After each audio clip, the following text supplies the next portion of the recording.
that the recommendation that was provided to me was that I contact the Goddard Space Center's Hubble Space Telescope team, HST. So we're going to do that today together, and we're going to see if we can get a hold of one of these team members. We're going to go down the list. I'm not going to go through the complete list, but we're going to dial their number together, and we're going to see how we can actually talk to one of these people to see if we can get some clear-cut answers on why on NASA's website there's no real-time video at all of the Hubble. There's only computer graphic generated images and video of what Hubble's supposedly supposed to be doing. But okay, the question I'm going to ask one of these people who might answer the phone is, you guys got every other STS mission that serviced Hubble, but why isn't Hubble in the Federation Aeronautic International database? Okay, NASA is actually a member of this organization. It's older than NASA, so I want to know why they didn't file the application to put it in the record books as the greatest mass lifted to the greatest altitude. Okay, so let's see what they say. Let's dial the number. The number I was provided was 301-286-2000. So let's see what we can see. Thank you for calling NASA Goddard Space Flight Center, located on Greenbelt Road in Greenbelt, Maryland, 20771. Please select one of the following. For directions to the center, press 1. For departmental directory, press 2. For NASA employee directory, press 3. For Mr. Krause, not available. Let's try the next gentleman, Mr. Jim Jellick. Okay. Deputy Project Manager, not there. Let's go to Mission Operations Manager, Dave Haskins. Let's see if we can reach Mr. Haskins. Dave Haskins. Number immediately fucking hangs up. This is fucking incredible, people. None of these fucking people are available. Thank you for calling NASA Goddard Space Flight Center. This is Mike. Mike, Miss Linsky? Yes. Mr. Miss Linsky, sorry about that. This is Robert Bassano. How are you? I'm a graduate student. I wanted to know if there was just a couple of questions you could help me out with some answers. I'm on you guys' website right now, and it's regarding Hubble. Okay. Okay. Who are you with? I'm a graduate student at university, because I'm looking at all the videos you guys have online on NASA's website, and all the videos that I've seen, they're all CGI and computer generated, illustrations and other type of computer generated images that are not original source, coming straight from Hubble or any other asset vehicle that may be within range of Hubble to take photographs of it. Yes, I am, but I'm not at liberty to talk to you about specific Hubble items. Well, I'm not asking for specific Hubble items. I mean, well, let me ask this general question. Are you able to view Hubble in real time? To view Hubble in real time? No, yeah. Are you able to obtain and view a real-time image of Hubble as it is right now, wherever it is? No, we can't do that. Or is there any other vehicle that can view Hubble in operation? Not that I'm aware of. Can I ask you how long you've been working on the team with the HST team? I've been with HST over 25 years. Now, have there been any real-time video, high-definition video images of Hubble at 330 miles or so? Not that I'm aware of. There are none. Not that I'm aware of. Wow. You're the DMLOM, and you're saying in 25 years you've never seen Hubble actually in real time. Well, we certainly had surfacing missions. Well, yeah, you've had servicing missions, but you're not able to see what's going on with Hubble from the ground in real time. We do not have optical tracking of Hubble from the ground. That's true. Okay, so you don't have optical tracking of Hubble from the ground. No, we don't. Wow. So if I now Yeah. let me the one critical question I want to ask is this: are you familiar with the Federation Aeronautic International database, the FAI.org? No, I'm not. Okay. No, I'm not. Well, I am, and NASA's actually a member of FAI.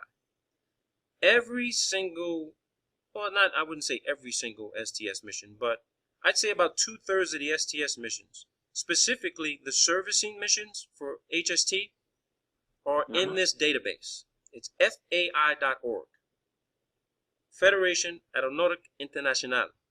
I automatically and logically assumed that, you know, STS was one of the greatest mass, if not the greatest mass lifted to greatest altitude of 330 miles, and there's nothing in the database. So over a period of 4 months, I kept checking the database. Now, I'm making a weekly habit of doing this, checking, because maybe it's just some sort of database entry error that's common in just about every single local, national, international database with that type of error that may occur where maybe I'm not using the right search criteria. So I sent FAI.org an email asking them, could you please let me know if I'm not looking at this the right way? Could you locate this information in your database? They sent me back an email telling me, no, this was not registered in our database. No one filed an application for this to be put into the record book. So the conclusion I'm coming to is this: is there a reason why NASA didn't put HST in the record books, but they put every servicing mission in the record books? Because every servicing mission is listed, but STS-31 on April 24, 1990 is not listed. I can't speak to that, but obviously that's not a NASA database. No, I do. I'm completely, I understand that, but again, I know it's not a database that NASA maintains in the database at all. I have to say that I'm questioning that Hubble is even where they say it is. Because why wouldn't a $1.5 billion telescope, which is being used by every university around the world and every scientist who's involved in any kind of astrophysics, astrodynamics, just space exploration period, if we're getting these images from Hubble and Sophia, which is a 747 special purpose, with the same exact technical specifications when it comes to the telescope, Sophia's taking the same exact pictures of Hubble. And that's where the disparity in image analysis comes in, because I have a half a dozen photos I took off from NASA's website for Hubble and Sophia, and when I ran them through MATLAB's image processing toolbox for comparative analysis, those images came from the same source. And it wasn't at 330 miles above the surface of the Earth. So that's interesting. That's where I'm trying to understand. You confirm that you've worked for them for 25 years, and nobody sitting at Goddard who's on the Hubble team has ever seen Hubble in real time conducting any operations on the ground that could have been shot from another satellite asset with a high definition camera and imaging to take a picture of Hubble. The only videos go ahead. Why would you expect anybody to do that? Well, I'm going to explain to you why. Because I used to be in the military, intelligence, surveillance, and reconnaissance. You don't send out a drone or an ROV and not have cameras on it so that you can track where it's going and where it's at and what might come in contact with it to interfere with its operations. And just to be honest with you, if paying my taxes $1.5 billion, I'd want to keep an eye on that asset. Not just from signal and telemetry data, but I also, in the year, in the 21st century, I need to have eyes on when I need to have eyes on, just in case something went wrong. Well, if something goes wrong, it wouldn't be something external necessarily. No, that's not.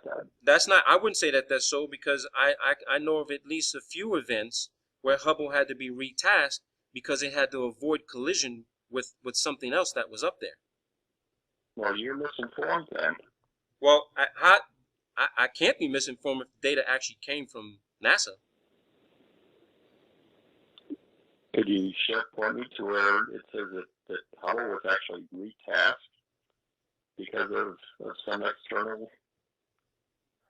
I'll call it a threat, or external, Yeah, and again, I don't want to waste a lot of your time, Mike. It concerned me. I'm going to be honest with you. It really concerned me that HST was not in an international database, but the servicing missions are. And, No. Sophia can take photos in wavelength. Sophia can do the same thing as Hubble. Yeah. Sophia can do matter of fact, the telescope on Sophia is identical to Hubble. Everything that Hubble can do, Sophia can do. Wow. I mean, of course, the plane's got to land, but when it's in the air, it can literally conduct the same technical imagery capture and analysis data that Hubble can do. And of course, Hubble's 24/7. Sophia's not. But when it's in the air, when Sophia's been in the air, it literally has captured the same photos as Hubble, and that's how I was able to do the comparison. As a matter of fact, some of the pictures that Sophia captured were actually at a higher resolution and more clear than Hubble, which also, surprised me a little bit. How could something inside the stratosphere take a photo and do imagery through 3 or 4 different more layers of atmosphere when Hubble is literally supposed to be out in the exosphere where there's very little to no atmosphere, and it's capturing more light than Sophia is. I really hope I'm wrong. I really do. I hope I'm wrong about Hubble, because I wouldn't want to be sitting next to you one day and you'd be really, really, really angry to find out that Hubble may not be there. Well, it'd be quite a... I know it would be shocking, but it would be shocking, but it just... I've already contacted FAI and I spoke to them, and they said it's not in their database, and they checked. It took them about a week to get back to me, and they looked through the entire database. It said they even looked to see if maybe it would have been erased or deleted by mistake, because they were able to check their log records, and there was never even anything submitted. There was nothing. I mean, why put the servicing missions in the record? I mean, you can go to FAI.org when we hang up. Just check the servicing missions for yourself. You'll see them there. But when you check for Hubble, STS-31, you enter in Charlie Bolden's name, all the crew members, nothing. Nothing. And FAI has been in existence longer than NASA. I mean, Theodore von Karman was the one who helped create the database and establish where space actually began. Of course, NASA puts it at 262,000 feet, and FAI puts it at 328,000, but that's neither here nor there. That's another question. How is it that DOD puts space at 262,000 and change in feet, but the rest of the world has it almost 90 to 100,000 feet higher? So where does space actually begin? Is it DOD standard or is it international standard?